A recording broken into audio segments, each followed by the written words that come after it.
Yo quería compartir en esta mañana que todo lo que tenemos, todo lo que tú tienes, todo lo que yo tengo es por la gracia de Dios. Si piensas otra cosa, estás equivocado. Hubo alguien que pensó de que se lo merecía, que era mejor que lo demás. Y vemos que la palabra de Dios dice de que Satanás cayó del cielo, que se había rebelado contra Dios, que dejó que en su corazón se llenara de soberbia, de orgullo. A mí me gusta cómo lo describe Isaías, dice: ¿cómo caíste del cielo, oh lucero, hijo de la mañana? Cortado fuiste por la tierra. Tú que debilitas las naciones, tú que decías en tu corazón: subiré al cielo, en lo alto, junto a las estrellas de Dios, levantaré mi trono, y en el monte del testimonio me sentaré, a los lados del norte. Sobre las alturas de las nubes subiré, y seré semejante al Altísimo. Vemos de que hubo uno de que sí, que pensaba que podía estar a la misma altura de Dios, que no necesitaba a Dios. Pero tú y yo sabemos de que aquello que tenemos es por gracia. No es porque nos lo merezcamos, no es porque seamos los mejores, no es porque seamos los más listos, los más guapos, sino porque la gracia de Dios vino sobre nuestras vidas y nos hizo lo que somos. Qué locura el querer aparentar, no ser, aparentar, ser igual a Dios, cuando vemos de que el Señor en su palabra, al final lo que está dice: humillaros pues bajo la poderosa mano de Dios, y Él te ensalzará cuando fuere tiempo.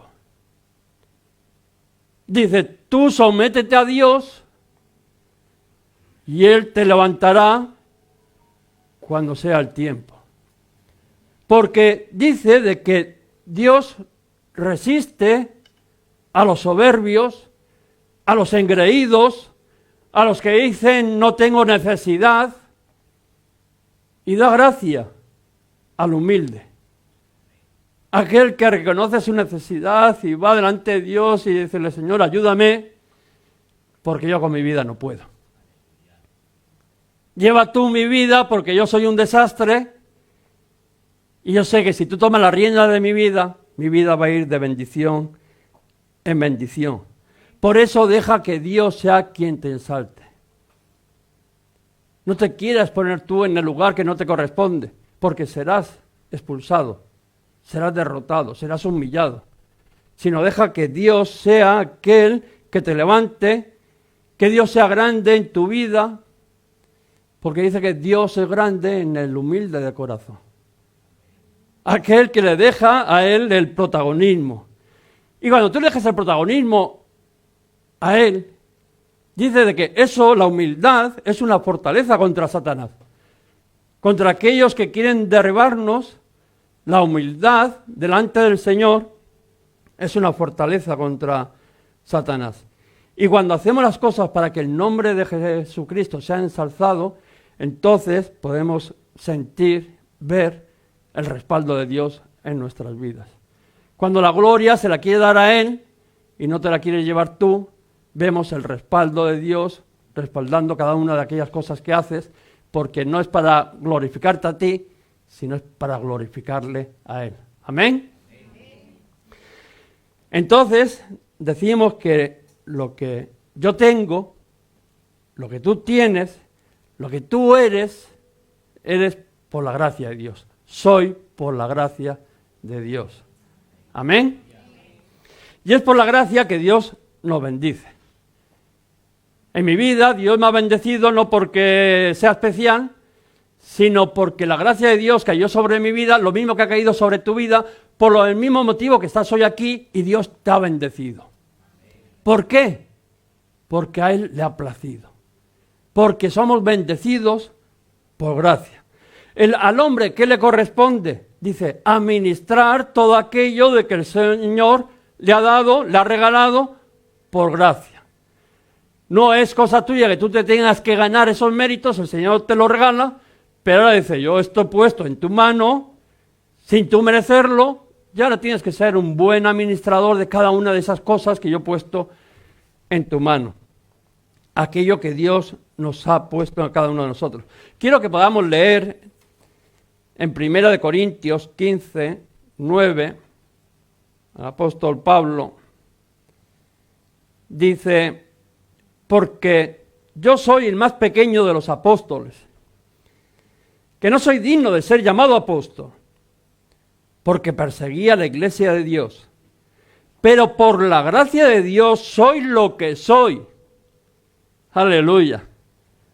No por mérito propio, Dice, lo que soy, soy por la gracia de Dios.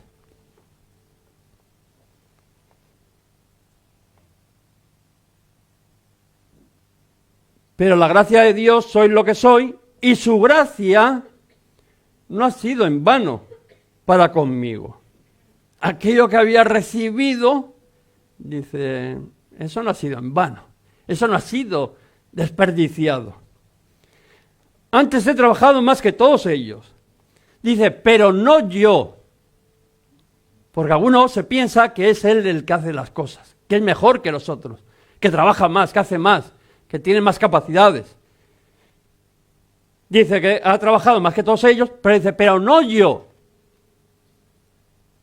sino la gracia de Dios conmigo. Aleluya.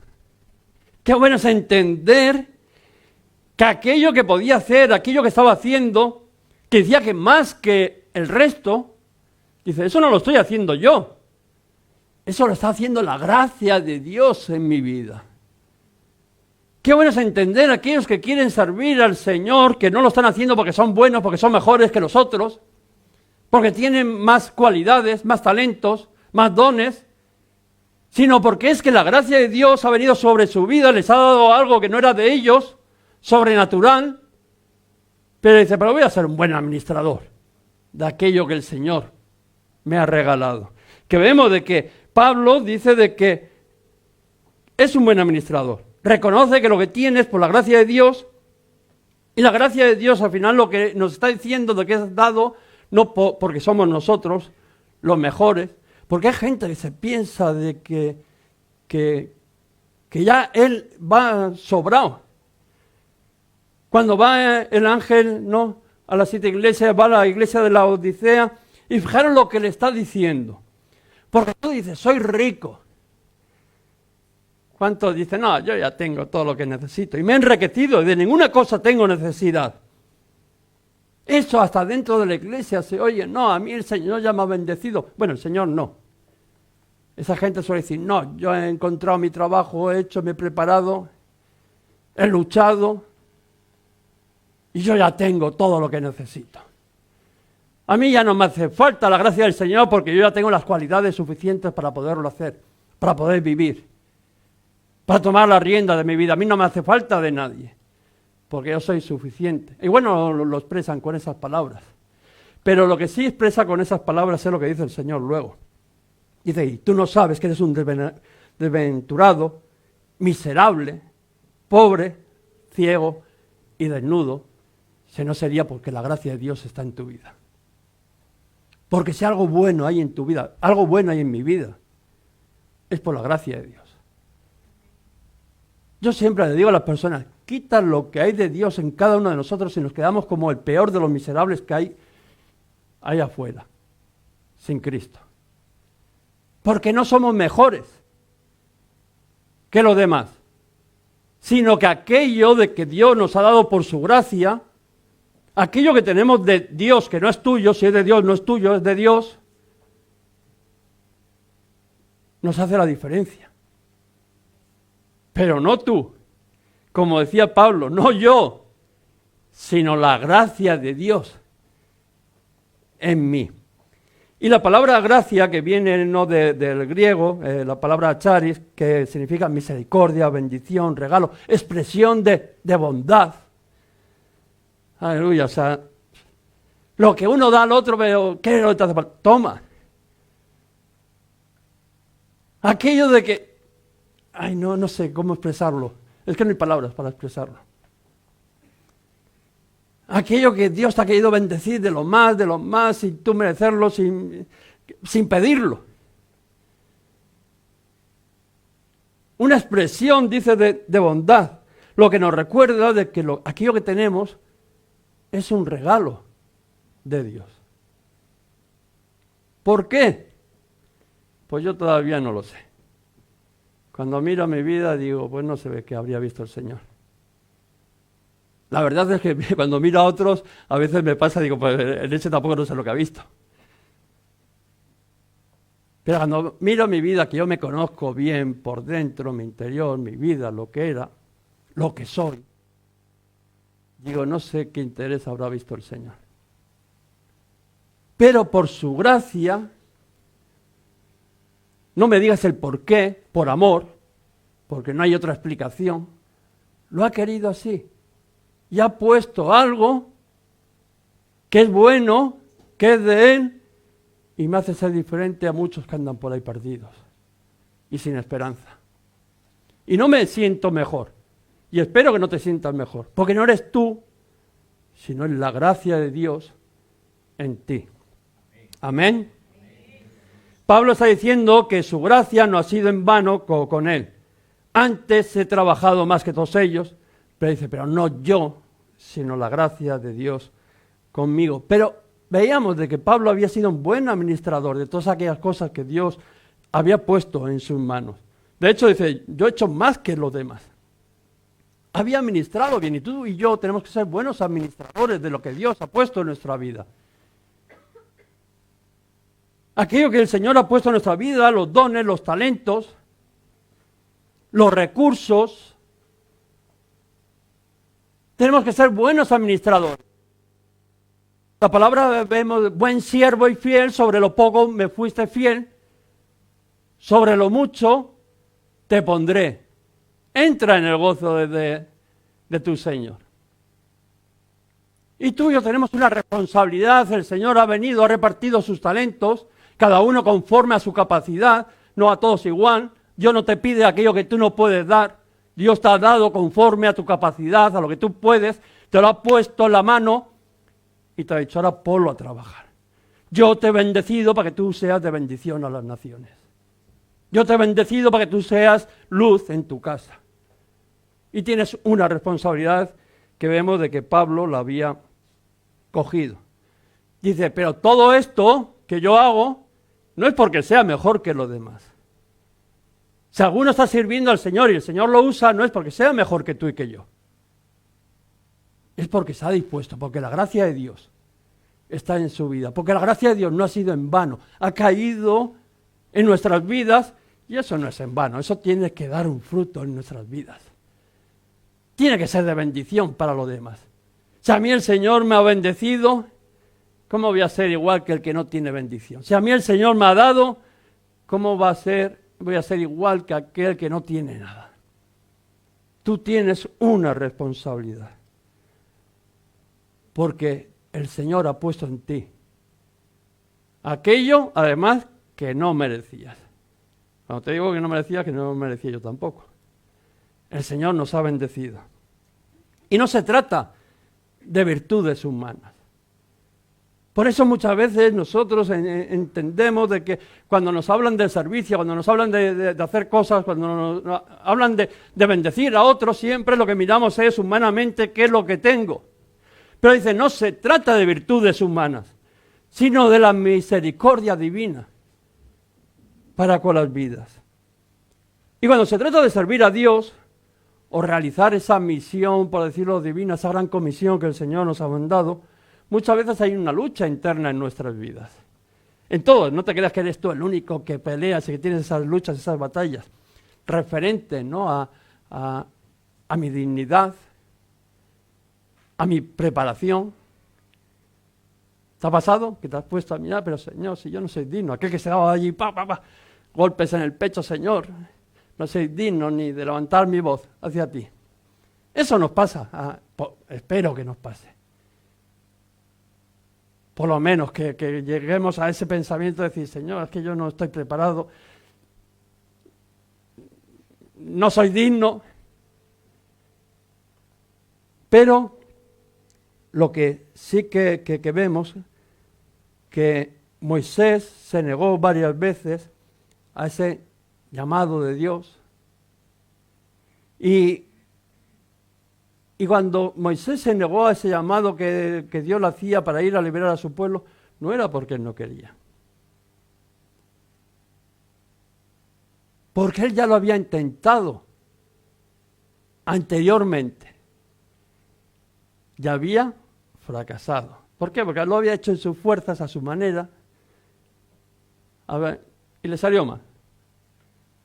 Y tú y yo, igual, en esa evaluación que nos hemos hecho, queremos servir al Señor,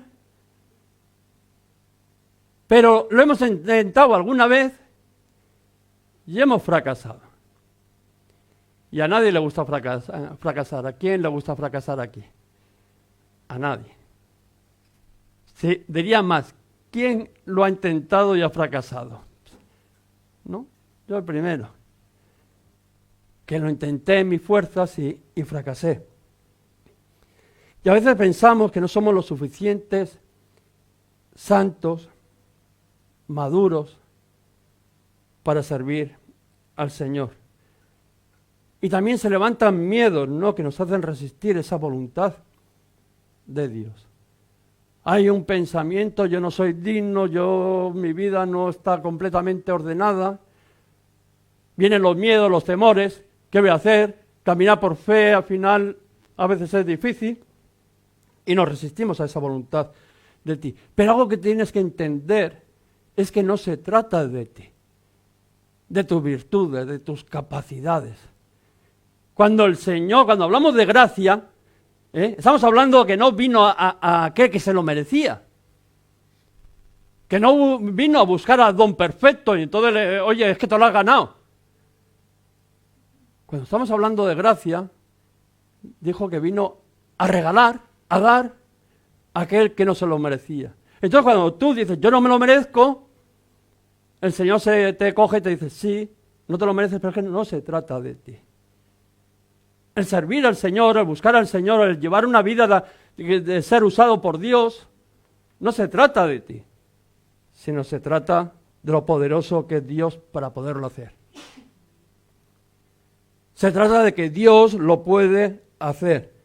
Fijaros cómo lo expresa Pablo, ¿no?, a los Efesios. Aquel que es poderoso para hacer más, mucho más, ¿no?, abundante de lo que pedimos o entendemos, dice, según el poder que actúa en nosotros.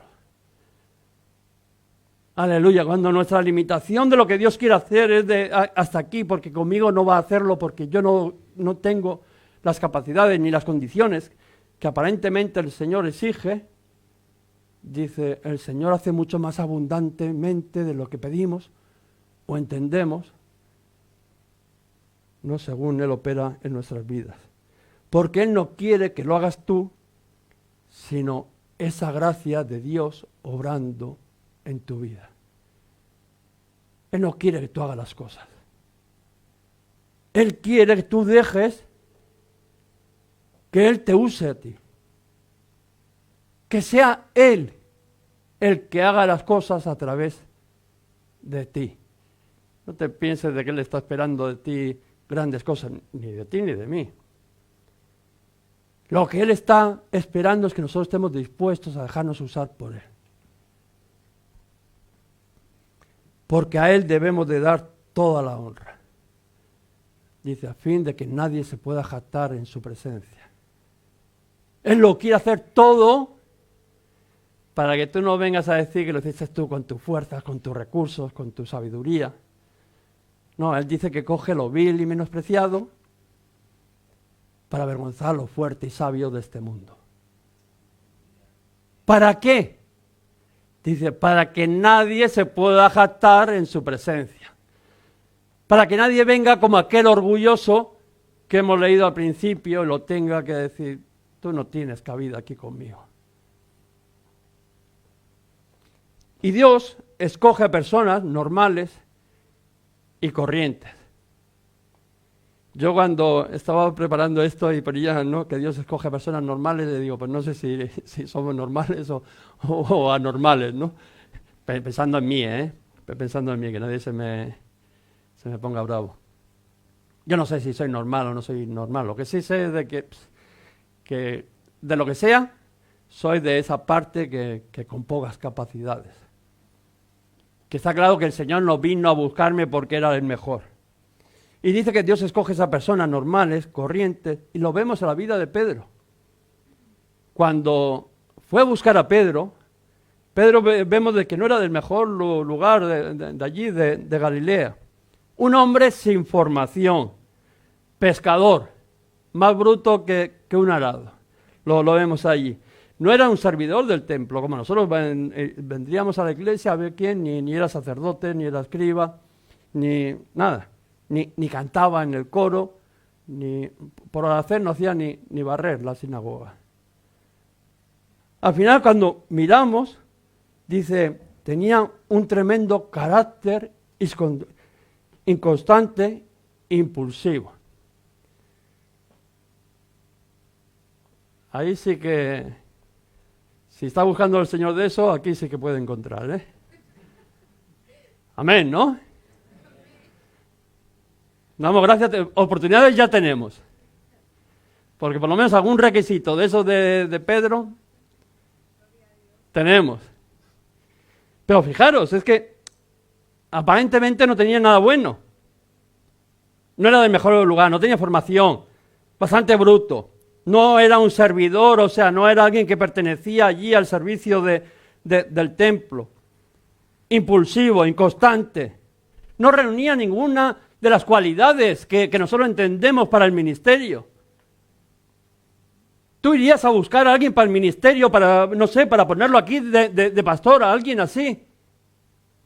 No. Pero ni tú, ni yo, ni nadie. Bueno, nadie sí. El Señor. Vemos que sí. Por eso dice que, sin embargo, Dios lo llamó. Aleluya, eso nos da esperanza a todos, ¿no? Porque cualidades de esas, mira, ha salido un puesto adecuado a tu formación, a tu carácter, a todo. El Señor lo llamó. ¿Qué vio en Pedro? Bueno, pues te lo puedes pensar. Dice, ¿para qué llamó a Pedro? Para que nadie se jacte delante de su presencia. Se habría ido al sumo sacerdote seguramente de que, claro, es que no, fue allí a lo vil y menospreciado a buscar a alguien que no era para avergonzar, ¿no?, a lo fuerte y sabio de este mundo.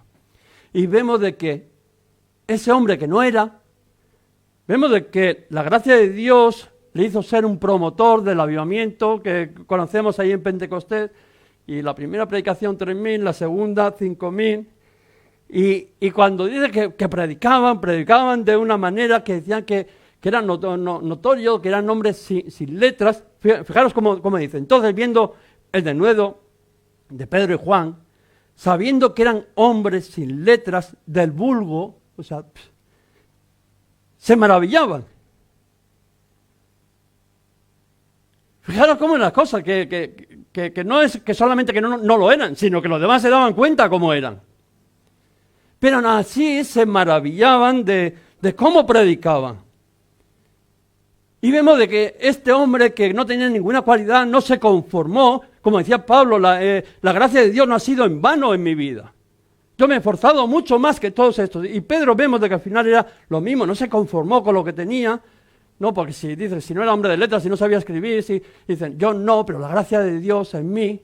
Y cogió y se puso a escribir, y hoy tenemos ahí 2 epístolas, ¿no?, de consolación para aquellos que sufren, para ti y para mí, de aquel hombre, que decía que era claro, que bueno, que para pescar sí, pero para poco más. Y para cortar orejas, ¿no?, y liarla por todos los sitios a donde iría, ¿no? Para eso era lo que... Pero sin embargo el Señor lo usó, y no solamente lo usó en aquel momento, sino que ha sido de bendición hasta para ti y para mí. Porque la gracia del Señor no ha sido en vano, ¿no? Y ala, a escribir. Y prepárate para lo que Dios tiene preparado para ti. No mires lo que tú eres, sino lo que Dios tiene preparado para ti. Tú te tienes que preparar para lo que Dios va a hacer contigo, aunque tú no te lo merezcas. vemos de que Dios preparó a José para administrar el imperio egipcio. Desechado por todo el mundo, por sus hermanos. Todos conocemos la historia, ¿no? Lo vendieron, bueno. Terminó allí después de mucho sufrimiento en Egipto. Y cuando ya tienes ese reencuentro con sus hermanos, dice, pero no estoy aquí por culpa de vosotros, sino el Señor me trajo para preservar a mi pueblo. Aleluya. Dios nos está preparando para hacer grandes cosas. Y Dios no te ha traído aquí hoy. Dios te ha traído aquí. Esto no es cosa humana, cosa de hombres. Tú no estás aquí porque tú pensaste de que hoy tenías que venir a la iglesia, sino porque Dios te está preparando en tu vida, porque Dios te ha traído aquí. Él ha movido los hilos para tenerte hoy aquí en este lugar. Eliseo, vemos que fue preparado también con Elías ahí más o menos entre 12, 14 años y cuando le dice Elías de que bueno, que él va a partir, que sus vidas al final se van a separar porque él se va a ir, Eliseo le dice que le dé una doble porción de ese espíritu, que podríamos decir la primogenitura del ministerio. O sea, lo que le está diciendo, yo quiero que me traslades esa unción de poder que hay en ti y yo poder continuar con el ministerio que tú estás haciendo. Quería ese relevo, ¿no? Y fijaros, ¿no? Que lo que le dice, si tú estás y me ves, cuando fuera quitado de ti, te será hecho. Son cosas de que cuando me ponía a pensar, digo, son cosas de estar en el momento adecuado y tomar la decisión adecuada. Son como esas carreras de relevo que va, viene, te da el testigo y si no lo coges en el momento adecuado y sales corriendo, eres descalificado. Lo que le estaba diciendo, si tú estás en el lugar adecuado y estás bien con ese entusiasmo, con esas ganas, viendo lo que va a suceder y me ves, eso te será caído. Y vemos que ese manto de la unción está cayendo aquí en esta mañana. Estás en el lugar adecuado. Estás poniendo tus ojos en el Señor. Esa doble porción que pedía Eliseo está cayendo aquí en esta mañana.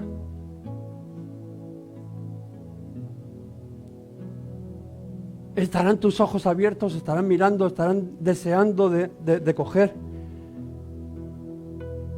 ¿Cuántos van a coger ese testigo de recibir lo que Dios te quiere dar en esta mañana? No, hemos dicho de que es por gracia. Dios ha movido todo, ha hecho todo para que tú estés hoy aquí escuchando esta palabra y para que tengas que tomar esa decisión. Sin mirar lo que eres, si te lo mereces, o se reúnen las condiciones, sino lo único, estás en el lugar adecuado. Estás con tus ojos, con tus oídos abiertos. Lo único que Dios está buscando, que te corresponde a ti, dice, es la disposición del corazón, que es el mayor tesoro que tenemos para Dios. Lo único que va a hacer la diferencia no es aquello que tú puedas hacer o tener, sino va a ser esa disposición que haya en nuestro corazón de poder recibir, de poder anhelar, Señor, yo quiero esa doble porción del Espíritu Santo, yo quiero ser investido de poder para poder ser de bendición, para poder ser usado. Y no mires lo que eres. Gedeón dice de que él decía, mi familia la más pobre, yo el más pequeño de mi casa. Iba delante del Señor cuando el Señor lo quería usar, como en esta mañana a ti, cuando el Señor lo quería usar, y decía que yo soy pobre y el más pequeño de mi casa, y el Señor le decía, tú eres un varón valiente, forzado. Y libró aquel que estaba en un momento asustado, escondido, libró a su pueblo de los enemigos y lo gobernó durante 40 años. Jeremías. Viene el Señor allí y le toca, ¿no? Como dice la puerta, le llama a Jeremías. ¿Qué? Dice, no, yo soy niño todavía. Conmigo no cuentes. Dice, ¿cómo que niño? No digas que tú eres niño porque yo a ti te he dado por profeta a las naciones. Ese es nuestro Dios. No ve lo que tú eres, sino lo que Él quiere hacer contigo.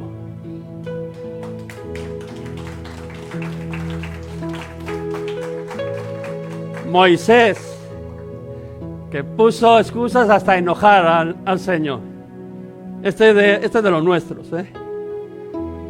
Y ya el Señor ya cogió y le dijo, a ver, que yo soy el que soy. Y tú vete y libra a mi pueblo. Porque yo soy el que voy a hacer la obra. Yo soy el que va a ir contigo. Yo soy el que lo va a liberar. Que no le estés dando tantas vueltas, que si has fracasado antes. Que si no has podido antes. Porque antes seguramente que has sido en tus fuerzas, en tu sabiduría. Pero ahora te mando yo.